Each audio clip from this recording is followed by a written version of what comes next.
Today, answers matter more than ever before. That's why IBM is helping businesses manage customer questions with Watson Assistant. It's conversational AI designed to work for any industry. Let's put smart to work. Visit IBM.com/Watson Assistant.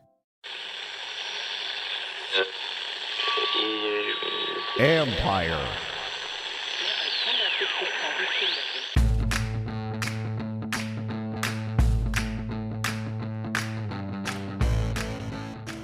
Hello and welcome to my podcast, sponsored by Lone Oak Coffee.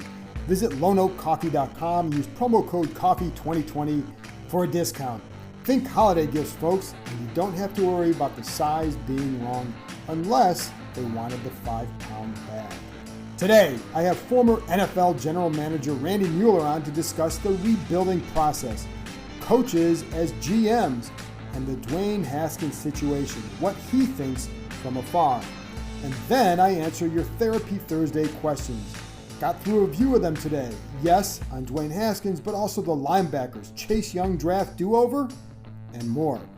Don't forget, you can read my work on ESPN.com. Also, go back and listen to the last episode where I have Michael Rothstein from ESPN covers the Lions. He was on and discussed Matthew Stafford's future in Detroit. Might he be an option here? And I also discussed BYU quarterback Zach Wilson with former NFL scout Tyler Roman. Give it a listen, folks. Before I play my conversation with Randy Mueller, just know that you can follow him on Twitter at Randy Mueller, Mueller. And now, here is my conversation with former NFL GM Randy Mueller. Now I'm joined by a very knowledgeable guest, Randy Mueller, former NFL GM, basically with 3 teams. You were in charge of football operations and a wealth of insight and knowledge. Also does the Football GM podcast with my old colleague, Mike Sando, who is now with The Athletic. Very good one.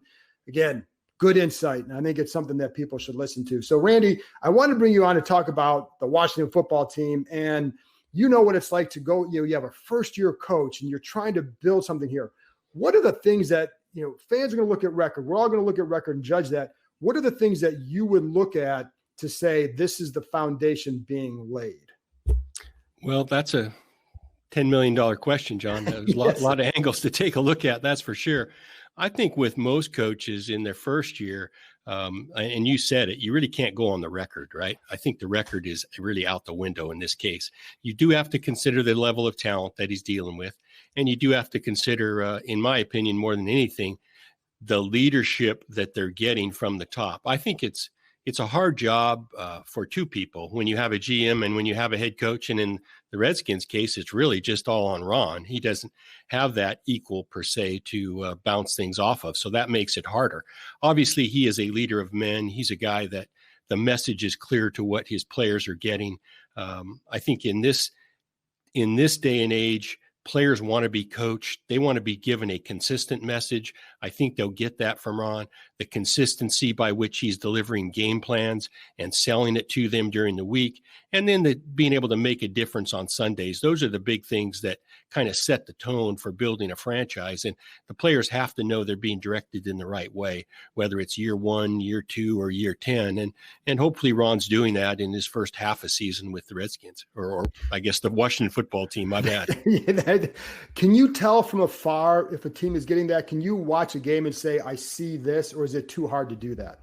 I think that's awful hard. If you're not in the building, if you're not at practice every day, I just think it's hard even for media members who are limited with their access. I think you've got to be there all the time. I know I, as the GM, always felt like I needed to be in a lot of the meeting rooms, definitely at all the practices, conversing with the head coach multiple times per day to have a pulse for that team and what's going on. And I think sometimes you got to even converse with the players. You'll have a group of players that are leaders on that team who you'll respect and get their opinions from. And I don't know if Ron's doing that, but I sure would be doing that as a GM, that's for sure.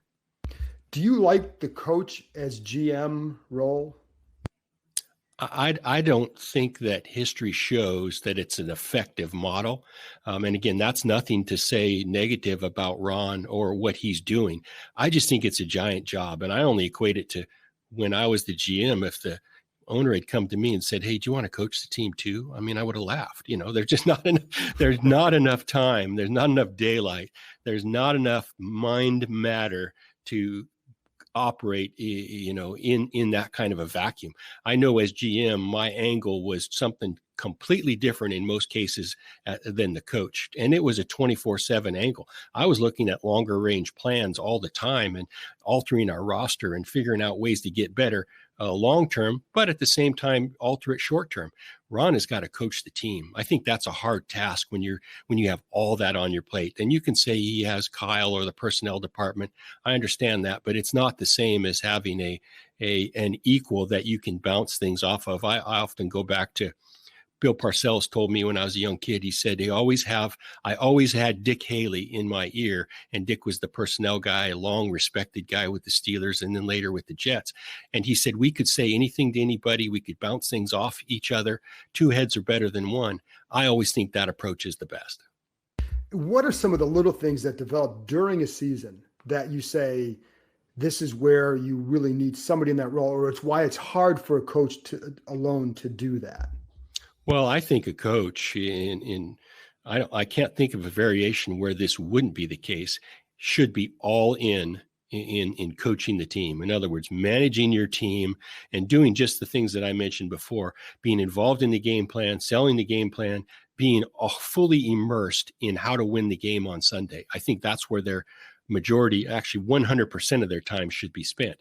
The other stuff that comes with being a GM is something that really shouldn't enter his mind. And Ron would be the only one to know how much time he spends on things outside of game planning and trying to win that game on Sunday.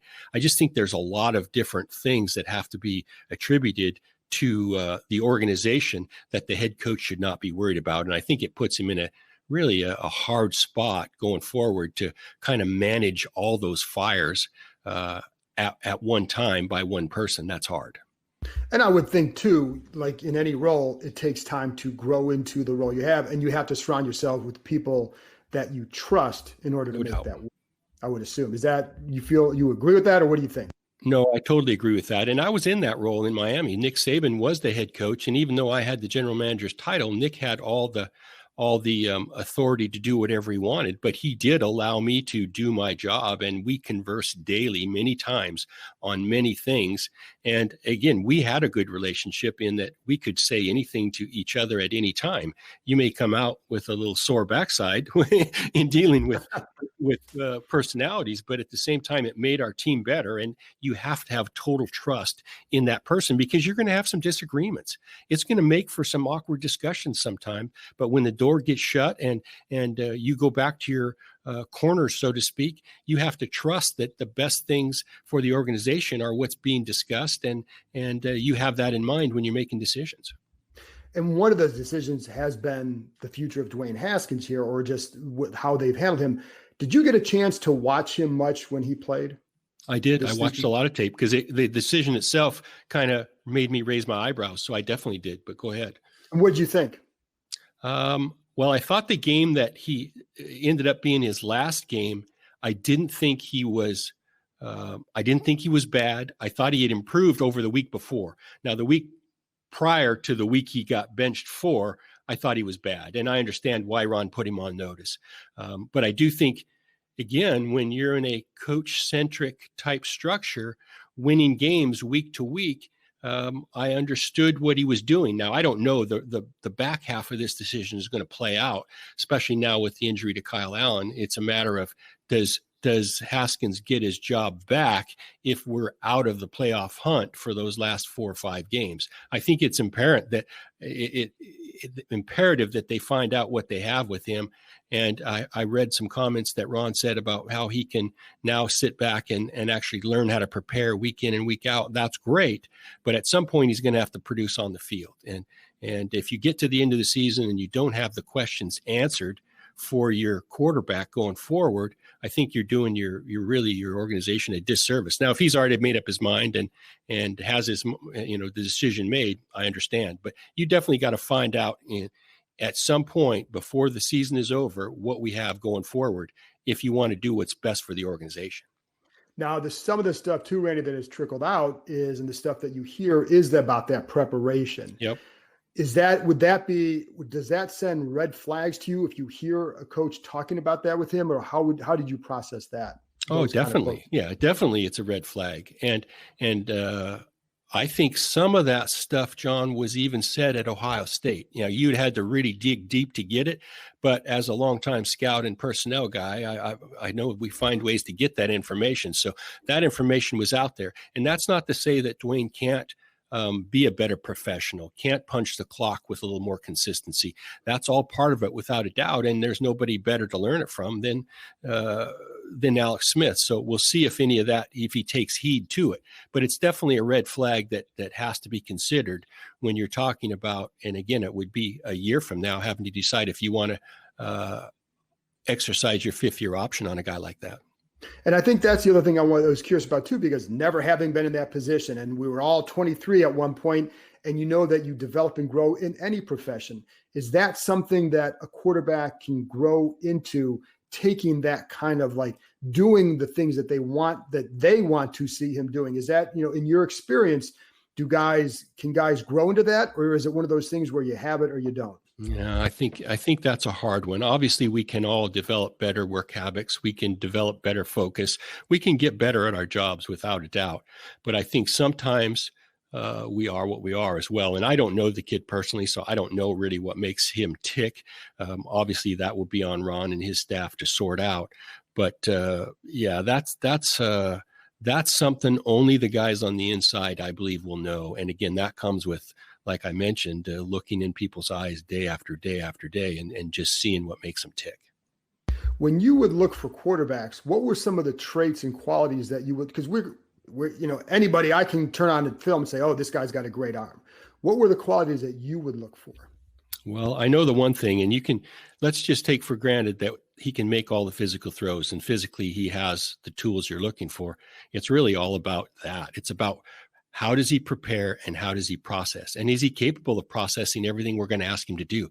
Those are the big issues for me. And that's one of the hardest things as a scout to gather as well at schools nowadays, is getting the straight scoop from sources. And that's why I always depended on veteran scouts to get behind the curtain, to not get the club answers, to get the answers behind the scenes, where what are we asking a quarterback to do?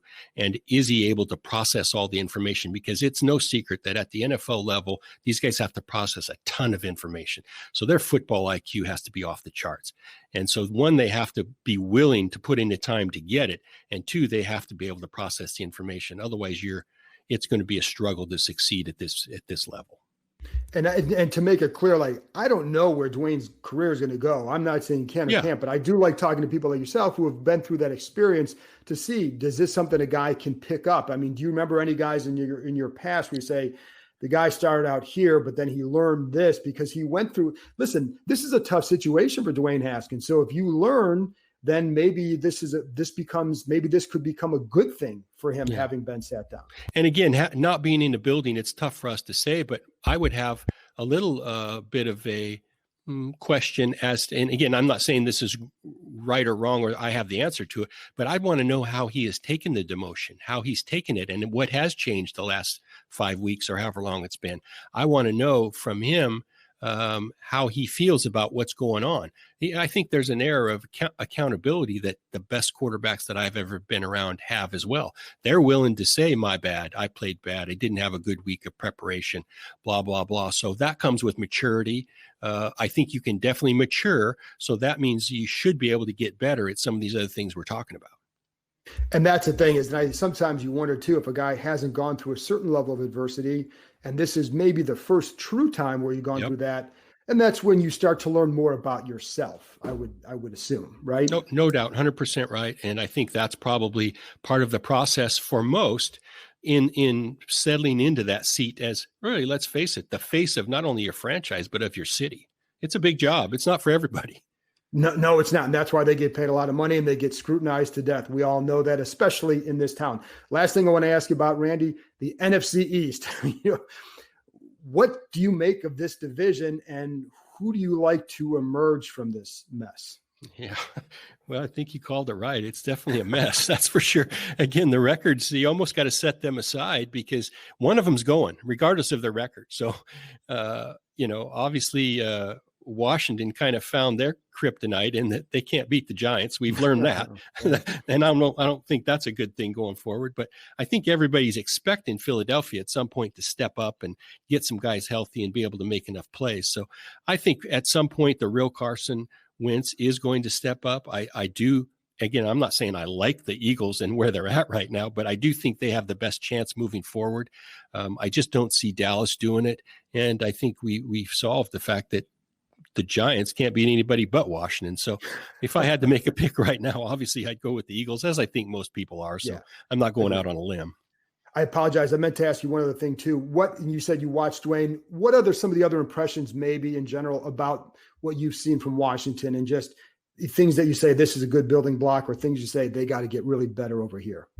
Well, I think in his case, or do you mean in general? In general, about the team, not Dwayne. Well, I mean, again, it's hard to evaluate from a distance, but at this point, I don't see a team that's making a ton of mental errors. I think they really play hard, especially on defense. I don't know if they have the depth they need to go through a 16-game season. So I think there's still some work to be done there.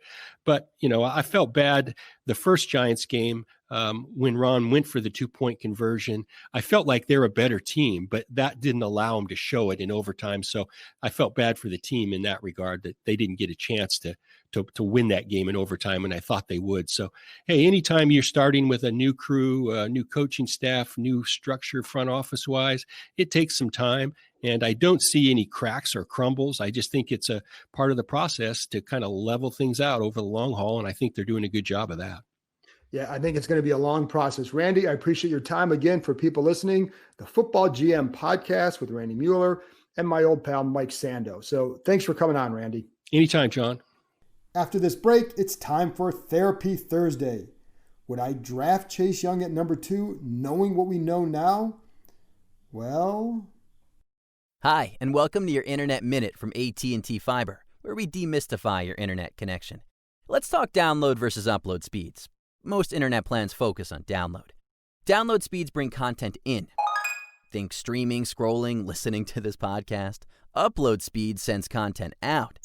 Virtual team meetings, gaming, remote learning, video chatting with family and friends, they all require fast upload speeds to prevent buffering. And we're all doing a lot of uploading now, aren't we? AT&T Fiber is here to remind you that upload speeds are just as important as download speeds. And with 20 times faster upload speeds, AT&T Fiber delivers a faster internet experience than cable. So everyone is covered, from telecommuters and gamers to students. Get AT&T Fiber with unlimited internet data included. No annual contract. Visit att.com/getfiber. Keep tuning in for more Internet Minutes. Limited availability in select areas. Speeds not guaranteed and vary based on combined upload and download speeds versus major cable providers. 1 gig service will upload to 35 megabits per second. Restrictions apply. Check availability at att.com/getfiber. You've heard me talking about Lono Coffee for a couple months now. Let me tell you a little bit about who they are and what they're about. Lono Coffee is based in the Shenandoah Valley, just a nice bunch of people who are open for business during this trying time. Just look at their website, loneoakcoffee.com, and what do they highlight? Their core values of quality, family, transparency. They work with co-op farmers from all over the world to source their beans. They also support small farmers to find the right beans. During this pandemic, one of my saving graces has been grinding my beans from Lono Coffee and taking a few minutes before the day to savor the coffee, get my mind right. Put a little jazz or Frank Sinatra or Louis Armstrong on in the background, it's even better. I've enjoyed all their blends, but among my favorites, the Ethiopian Guji, love the berry flavor, the Mexican Chiapas, and their house blend. Start your day off right with Lono Coffee. Visit loneoakcoffee.com, that's LONEOAK coffee.com. Use promo code COFFEE2020 for a discount. You can thank me later. Welcome back. The doctor is in. Let's get to your questions. First up from Reginald Skinner. He wants to know, and there's a reason why I answered this one too. It's not because of the first two questions, but will McKissick make a difference in the run game? Is Cam Sims a legit number 2? And when will you see your grill? When will your grill see you again? All right, see, I answered this one simply for that last question, but I'll get to that in a minute. McKissick is like Chris Thompson, so his impact on the run game won't be huge on a game-to-game basis. It really depends on how the game is going. When McKissick is on the field, Washington passes around 75% of the time. He's a change of pace back when others aren't as effective. In an ideal world, he's not a big part of the run game because it means Antonio Gibson is doing his thing and Washington is controlling the game. I do think that he can be used in situations. In the first Giants game, I thought he was very effective running inside because of his ability to make some jump cuts and make guys miss. But in the long haul, again, think Chris Thompson. That's where I think he's really well suited for the pass game with the occasional run, maybe even on a jet sweep on occasion, whatever. As for Cam Sims, well, no way can we jump him to being a legit number 2. He's had one big game in his career, and let's be honest here, it was 3 catches. It was 110 yards, but it was only 3 catches. And I do like him as a player. I love his attitude, but we're a long way from the point where we're thinking, can he be a legit number 2? I would definitely search for number 2 in the offseason, but I'd find a place on my roster for Sims. He was a big-time talent out of high school. Injuries have hurt him throughout his career, whether in college or here. And so is inconsistency with his hands, etc. If he's a guy, he would make big plays, then he'd drop a ball. If he's a guy who makes the occasional big play, well, that's good. But I think what you want to see before you get to the point where number 2, I think what you want to see is, can he be a consistent contributor more so than can he be a number 2? Can he be a number 3? Could he be a good number 4 for you? That's what you really want to find out from him. But it's all about consistency.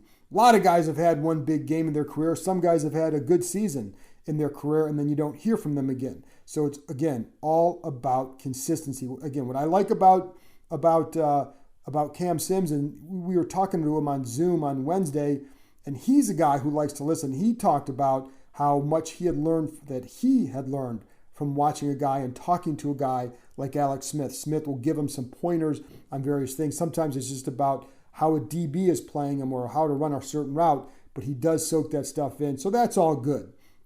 But let's slow the roll here on the number 2 talk until he does it for game after game after game. Anyway, as far as Mike Grill, Reginald, I see it all the time, my man. You should know better than that. You knew that I would see it all the time.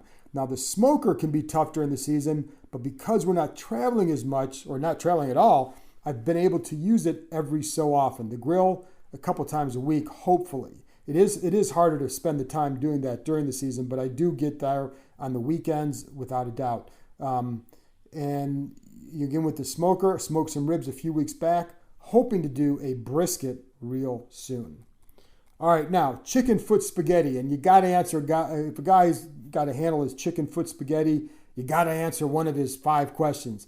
So he wants to know, is a Pro Bowl middle linebacker the missing cog in this defense? I think Ron's comment about the linebacker play is a big tell. He's always had two-way middle linebackers.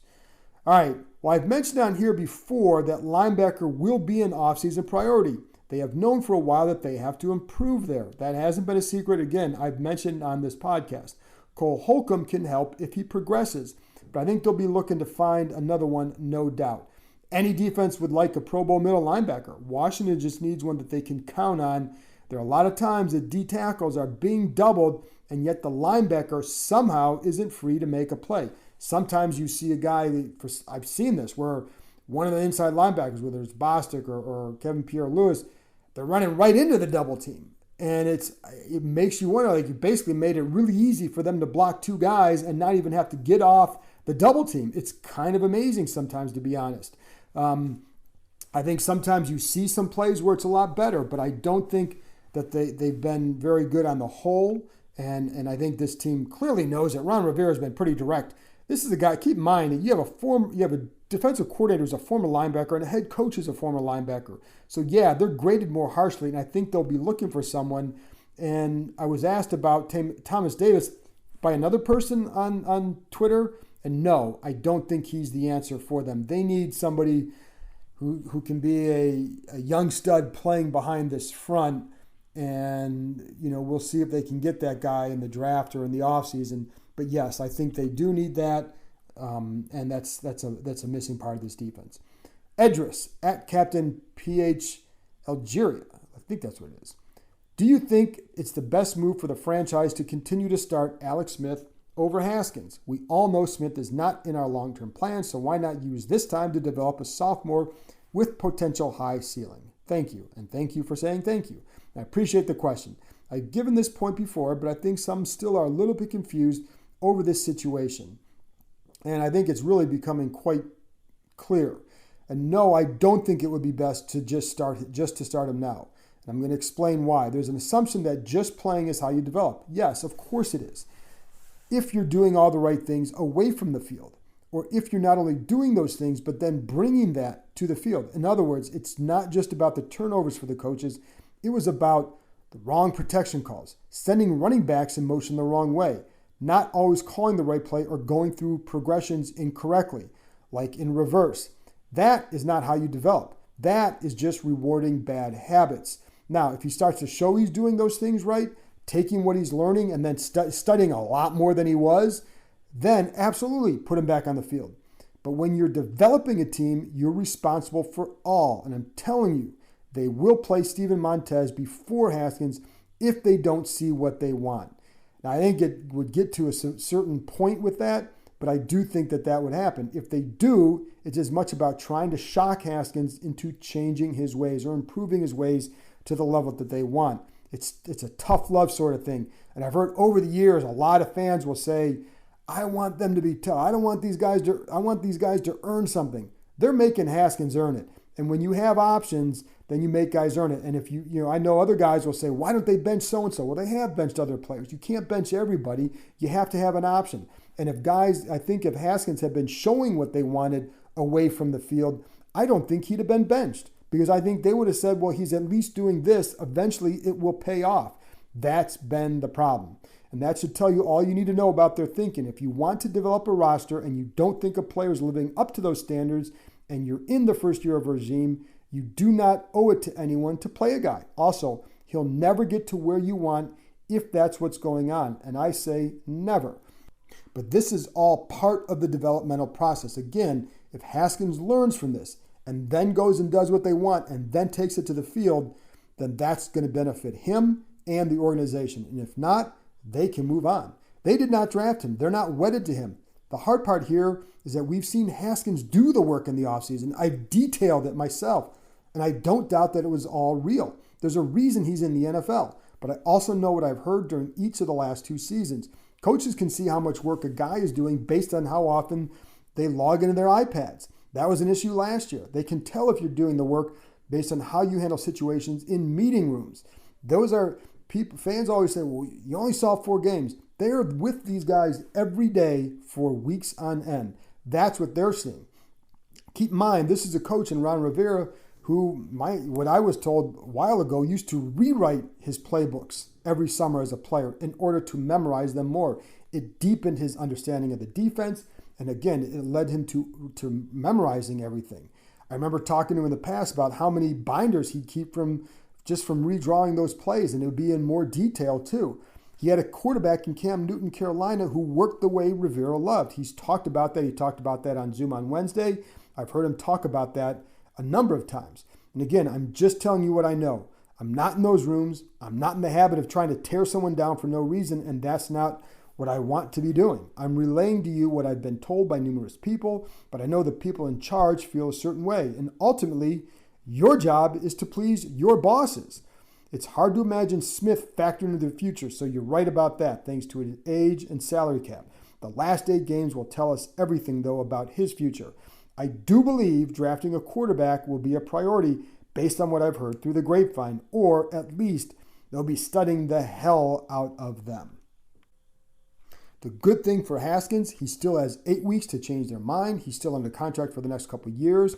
So if he does something if he does the stuff that they want and he starts to develop, I think they'll stick with him. At least keep him in the program while also trying to look for someone else and not just relying on the further continued growth, but putting him in a situation where you're really going to have to work for it. And I think if he becomes a really good quarterback, I do believe that part of it will have been his ability to adapt and to overcome this situation. I go back to when he was at Ohio State and had Urban Meyer, and I've read Urban Meyer's books. The big thing with him was E plus R equals O, event plus response equals outcome. The event for Haskins being benched. The response, everything you're doing now, and that will determine the outcome. All right, Phil on the WFT. In a non-COVID world, do you work from home or do you have an office? This is an easy one, kind of. I have a home office where I do a lot of work when I'm at home.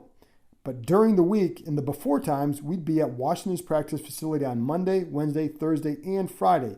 In the off season, I'm at home unless they have a press conference or it's during the draft or OTAs. I have a little TV stuff set up in here in case I have to record video or do a TV hit on SportsCenter once in a while. In the off season, you might get a call and say, hey, we need you on at 10:30. I just do that from the office. But yes, during the season, non-COVID, we are at the facility 4 days a week. Dice K. Price, would you still pick Chase Young at number 2, knowing what you know now? Didn't they know Haskins wasn't a franchise quarterback last year? Everyone else did. Well, I don't know about everybody, but that's a good question, the first part. I've been thinking about this as well as you see other young QBs in the league. I do know there was some optimism by the new group based on Haskins' arm talent and the way he played the last 4 games. They didn't want to discount that. You didn't know. He does have talent. If he was getting it, they wanted to find out. Add in the fact that Tua Tagovailoa had a lot of questions about his durability, and unless they were bowled over by him, I think it was going to be Chase Young all along. All we know about Tua is that he's played one good game. I haven't seen him, so it's hard for me to say a whole lot, and maybe he goes on to do very well, and then down the road we'll see. The key for anyone when you start to go back and look at a draft is longevity and how they adjust. If they had taken a tackle there instead of Chase Young, especially Andrew Thomas, then yes, I'd be inclined to already second guess that pick. But I think Young is going to be really, really good. As a pass rusher for Young, here's what you want to watch for. How does he attack the offensive player? The coaches want him to basically pick a side and attack. That's what you see the great pass rushers do. Right now, he's too often going right into the offensive player, allowing them to play with squared shoulders and blunt his momentum. If you play half the tackle, then you're in a better position to get them to open and win a certain direction or to make an adjustment off that. Anyway, the point is he's already good and he can get a lot better and eventually make the game-changing plays you want. You already see a lot of double teams, chips, and the occasional triple team, or at least having a double team with a third guy paying attention to him, and that doesn't happen for too many rookies. So I am still very bullish on what Chase Young can do. And he plays a position of impact, so we'll see. Anyway, why are cheerleaders still a thing? At Hail to Old DC. Simple question. Should we be surprised? No. That's my answer. Let's move on. All right. Whitstable Stevie wants to know, do Skins tie up Scary Terry to a long-term deal this offseason? Well, my first thing is why? He has 2 years left on his contract. There's no need to rush into that. Now, if you can get something done and it's a friendly deal, then sure, if it helps both sides. But you can get something done the following year with no problem if they so desire.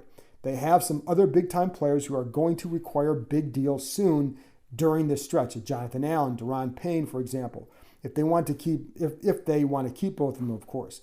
But when you're building a roster, you have to take all this into account. And it's why I'd wait until the 2022 offseason before you start adding extra money on the cap. Now, if you do as an extension, then it's not going to really hurt if you do it now or in 2 years. And so, yeah, if you want to do that from their end, it would be good. From the players' end, I think I'd wait unless they just make it so that way they're taking into account where you're going to be and they're taking into account where the salaries are going to be. But I just think after this whole COVID stuff and the pandemic, I'd be curious to see what the salary cap is going to be before I start looking into giving guys extensions that far out. Anyway, and then from Facebook, Joshua Strachan. This is a long question, so let's go. I do not know if it is much of a question as is my observation. Washington played Ryan Kerrigan a lot more than they did before, which means Montez is sitting on the sideline. I've noticed in the past games that Montez is the better run defender over Ryan. Do you think Washington is or going to sacrifice its chances of winning by trying to play Ryan more? Joshua, there were games where he played a higher percentage of the plays, like Baltimore. He had 40 against the Browns. Now, that was partly because of Chase Young's situation with his groin where it hurt it against Cleveland. I don't think they're sacrificing trying to win by playing Kerrigan more. Sweat is definitely a better run defender, and I'd want him on the field as much as possible. I think the kid's really good. It really just depends on the flow of the game to a degree. Against New York and Dallas, the first New York game, Washington dominated the time of possession, so Young and Sweat could stay fresh. Kerrigan played a combined 23 snaps in those games. But Kerrigan has been productive as a pass rusher when in the game, so it makes sense to get him a little bit more time. Watch him rush. He's still effective. It keeps Sweat and Young fresh and should, in theory, make them more productive. So he did have 28 snaps against against the Giants. I want to say it was about 37% of the snaps overall. I think that's a good total for him. I think that's what he was probably hoping for and expecting this season.